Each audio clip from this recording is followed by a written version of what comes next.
नमस्कार, मैं अर्पित कुमार। आप देख रहे हैं भारत राष्ट्र।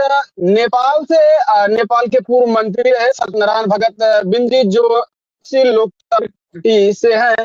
तो आपका हमारे चैनल पर बहुत बहुत स्वागत है। इस समय आपके उधर चुनाव का क्या माहौल है? धन्यवाद। आपके चैनल से मैं यहाँ के चुनाव के माहौल के बारे में कुछ बातचीत करने के लिए जो आप मुझे अपना चैनल पर जो निमंत्रण है, इसके लिए आपको बहुत बहुत धन्यवाद। और आपके माध्यम से संपूर्ण मतदाता और संपूर्ण देश विदेश में रहे हुए मेरा आदरणीय मित्रों को हार्दिक अभिवादन और नमस्कार। मैं कहना चाहूंगा कि अभी रौतहट क्षेत्र नंबर 4 से, नेपाल के रौतहट क्षेत्र नंबर 4 से प्रगतिशील लोकतांत्रिक पार्टी के उम्मीदवार के रूप में मैं आंख छाप चुनाव चिन्ह से चुनाव में लड़ रहा हूं। मेरे साथ लड़ने वाले जितना भी निकटतम प्रतिद्वंदी से लोकसभा है, उस सबसे कहीं अच्छा माहौल मेरा है और मैं चुनाव भारी मतों से जीत रहा हूं। तो आप तो पहले इधर माओवादी कम्युनिस्ट पार्टी में काम करते थे, क्या जरूरत पड़ गई ऐसे प्रगतिशील लोकतांत्रिक पार्टी के उदय का? बहुत अच्छा प्रश्न आपने किया अरविंद जी। मैं आपसे कह दूं कि प्रगतिशील लोकतांत्रिक पार्टी जो है, हमारा पार्टी एक कम्युनिस्ट सबके पार्टी है। हम लोग कम्युनिस्ट लोग सब ही पार्टी बनाए हैं। और माओवादी जो था, कल था माओवादी, हमारा पार्टी कल के पार्टी माओवादी था, जिसका मैं केंद्रीय सदस्य थे और उसी पार्टी से चुनाव लड़े थे, जीते थे। जो कि उस समय हम लोगों को पार्टी का चुनाव चिन्ह गोल घेरा भीतर हसुआ हथौड़ी था। लेकिन माओवादी पार्टी को विघटन तत्कालीन अध्यक्ष प्रचंड ने किया और पार्टी परित्याग भी किया, पार्टी को विघटन किया। और जो हमारा मार्गदर्शक सिद्धांत था, मार्क्सवाद, लेनिनवाद, माओवाद को उन्होंने तिलांजलि दिया, माओवाद को हटाया अपने डॉक्यूमेंट से। इसलिए हम लोग को तर्क था कि हम लोग इस देश में जो महान जनयुद्ध किए, वो जनयुद्ध कहीं ना कहीं माओवाद के जग में किए थे। कहीं ना कहीं माओवादी के जग में, माओवाद के स्पिरिट के आधार पर देश में जनयुद्ध शुरुआत हुई और सफल भी हुई, जिसके तहत नेपाल में संघीय लोकतांत्रिक गणतंत्र को स्थापना हुई। ये नेपाल के केवल नागरिक नहीं, दुनिया के तमाम नागरिक देख रहे हैं, सुन रहे हैं।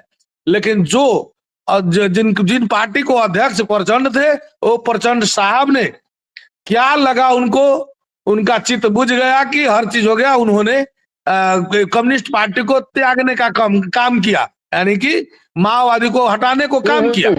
इसीलिए हम लोग जिस रोज वो हटाने के काम किए, उसी रोज हम लोग जनार्दन शर्मा के, जो जनार्दन शर्मा उजियालो नेपाल के अभियंता, अर्थात इस देश में जो 18 घंटा विद्युत नहीं आती थी, 24 घंटा में सिर्फ 6 घंटा विद्युत उपयोग करता था, उस समय के तत्कालीन ऊर्जा मंत्री जनार्दन शर्मा और मैं राज्य मंत्री उन्हीं के पाला के है।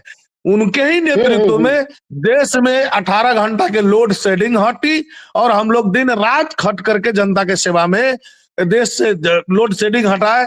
उन्हीं के नेतृत्व में हम लोग 85 जना केंद्रीय समिति के सदस्य, कितना पूर्व सांसद, बहुत सारे विधायक, कर्नाली के मुख्यमंत्री सहित और विभागीय जो मोर्चा लोग थे, उस सब के सहित हम लोग प्रगतिशील लोकतांत्रिक पार्टी बनाए। जो हम लोग को पार्टी को तिरंगा झंडा है, आपको मैं पढ़ा रहा हूं वो झंडा। उस तिरंगा झंडा नीचे लाल है, बीच में सफेद है और ऊपर ब्लू कलर का है। जो नीचे का लाल का प्रतीक है क्रांतिकारी, जो शहीद की खून से रंगी हुई वो झंडा है लाल। और सफेद कहा हुआ चीज बेदाग लोग, जिसके ऊपर कोई प्रकार के दाग न हो, कोई प्रकार के भ्रष्टाचार में लिप्त न हो, कोई प्रकार के तस्करी, बदमाशी या कोई प्रकार के जनता के जन विरोधी कार्यों में संलग्नता न हो, उसको सफेद को दर्जा दिया गया है। और ऊपर है नीलो, ब्लू कलर, जो कि आकाश के रंग है। आकाश अनंत है, स्वतंत्र है, आकाश किसी को अधीन में नहीं है। इसीलिए स्वतंत्रता और स्वच्छता और क्रांतिकारिता के प्रतीक के रूप में प्रगतिशील लोकतांत्रिक पार्टी हम लोग बनाए और उनका चुनाव चिन्ह हम लोगों का आंख छाप है। सारा जनता जो बुझ रहा है तो जो अभी सुनिए ना, एक मिनट। सुनिए ना, अभी जो तख्ता पलट हुआ है आपके नेपाल में, तख्ता पलट के बाद जो है आप सब पार्टी से अलग हो गए, तो अभी आपकी चुनावी रणनीति क्या है कि आप किस बेस पर जो है लोगों के बीच में जा रहे हैं कि हम आपको इस तरीके, क्योंकि बहुत सारी ऐसे असुविधाएं हैं जो लोगों तक नहीं पहुंच पाती है, तो उस पर आप क्या कहेंगे? हम यही बात कहना चाहेंगे, जो तख्ता पलट हम लोग तक किए, तख्ता पलट होने के बाद में संघीय लोकतांत्रिक गणतंत्र नेपाल को स्थापना भी की हम लोग, और उस तहत हम लोग चुनाव में भी 2 भाग ले लिए, और एक तीसरा चुनाव है, यानी कि संविधान सभा से संविधान निर्माण के बाद में 74 और 79 के चुनाव से हम लोग बढ़कर के 82 में भी है, ये तीसरा चुनाव है संघीय लोकतांत्रिक गणतंत्र के। इस दरमियान में आप देखेंगे तो नेपाल के कुर्सी को, नेपाल के मुख्य कुर्सी को यहाँ के सत्ताधारी जात, गौर कीजिएगा, अच्छा से सुनिएगा, यहाँ के सत्ताधारी जात और सत्ताधारी वर्ग, समझ गए? सत्ताधारी वर्ग का हुआ चीज क्या है? जी जी जी, मुट्ठी भर शोषक लोगों को, अर्थात कहा जाए तो कल प्रचंड, ओली और शेर बहादुर देउबा ने म्यूजिकल चेयर बनाया नेपाल के प्रधानमंत्री कुर्सी का, जिसके वजह से देश में व्यापक भ्रष्टाचार, अनियमितता, कमीशन तंत्र, दल तंत्र, मनपरी तंत्र, व्यक्ति तंत्र बढ़ावा गया, जिसके नतीजा बीता हुआ भदौ 23 और 24 गते के, अब आप लोगों को हिंदी में कौन हुआ, लेकिन नेपाल के भदौ 23-24 गते का जेनजी विद्रोह, यानी कि युवाओं का विद्रोह, 16 वर्ष से लेकर 28 वर्ष का युवाओं का विद्रोह हुआ, और उस विद्रोह के तहत, उस विद्रोह के दरमियान 76 विद्यार्थियों को हत्या हुई, हजारों हजार घायते हुई, और उसके बाद में तख्ता पलट हुई। 24 घंटा में दुनिया को हिला दिया नेपाल के कोने से जेनजी विद्रोह ने। जबकि ये मुद्दा को लेकर के हम लोग 2-3 साल पहले से पार्टी भीतर भी लड़ रहे थे, पार्टी बाहर भी लड़ रहे थे, कि हम लोग इस देश के व्यवस्था परिवर्तनकारी है, देश को व्यवस्था तो परिवर्तन किया, लेकिन देश के जनता को अवस्था परिवर्तन नहीं हुआ है, इसलिए हम लोग जनता का अवस्था परिवर्तन करने की मुद्दा, और सबसे पहले हम लोग अपने आप को सुधारना पड़ेगा, कौन कहा क्या कमजोरी क्या है उसको छानबीन किया जाए और जनता के बीच में सार्वजनिक किया जाए।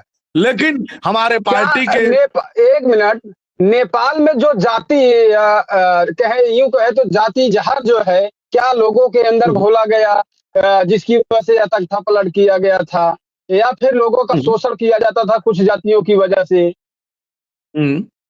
ठीक है, मैंने जाति इसलिए बोला कि आज तक के नेपाल के रिकॉर्ड नहीं है कि नेपाल के प्रधानमंत्री के कुर्सी पर 52 क्षेत्रियों के बाहर दूसरा जात उस पर जाए।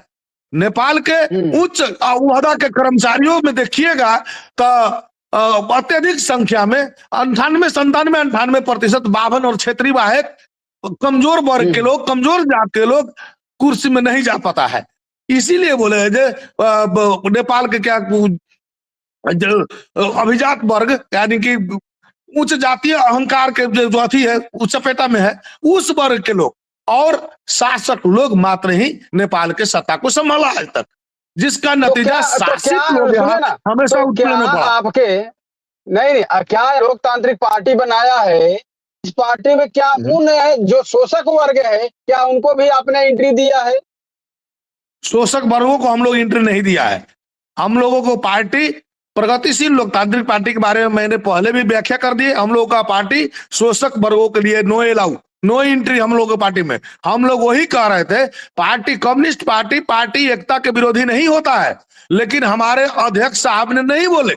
हम लोग का तर्क था कि हम लोग पार्टी एकता करेंगे, पार्टी एकता उस लोग से किया जाए जो स्वच्छ हो, जिसका छवि स्वच्छ हो, अच्छा हो, जिसका मुद्दा राष्ट्रीय मुद्दा हो, जनता के मुद्दा हो, न कि कोई प्रकार के भ्रष्टाचार अभियोग में पड़ा हुआ व्यक्ति का साथ पार्टी एकता किया जाए। जैसे मिसाल के तौर पर मैं कहना चाहूंगा, हम लोगों का विमति कहाँ रहा कि अध्यक्ष प्रचंड ने, तत्कालीन अध्यक्ष प्रचंड ने माधव कुमार नेपाल के समाजवादी पार्टी से एकता किए। जो माधव कुमार नेपाल पतंजलि योग पीठ के बनाने के नींव पर हजारों बीघा जमीन कीन करके राष्ट्रपति पर उनके प्रधानमंत्री कार्यकाल में हजारों बीघा जमीन पतंजलि का जो भ्रष्टाचार में हुआ, प्लॉटिंग होकर के बिक्री हुई, उसको छानबीन करने के लिए समिति बना है। शायद संभवतः नेपाल जो माधव कुमार नेपाल जो पूर्व प्रधानमंत्री है समाजवादी पार्टी के नेता तत्कालीन, वो अख्तियार दुरुपयोग अनुसंधान आयोग में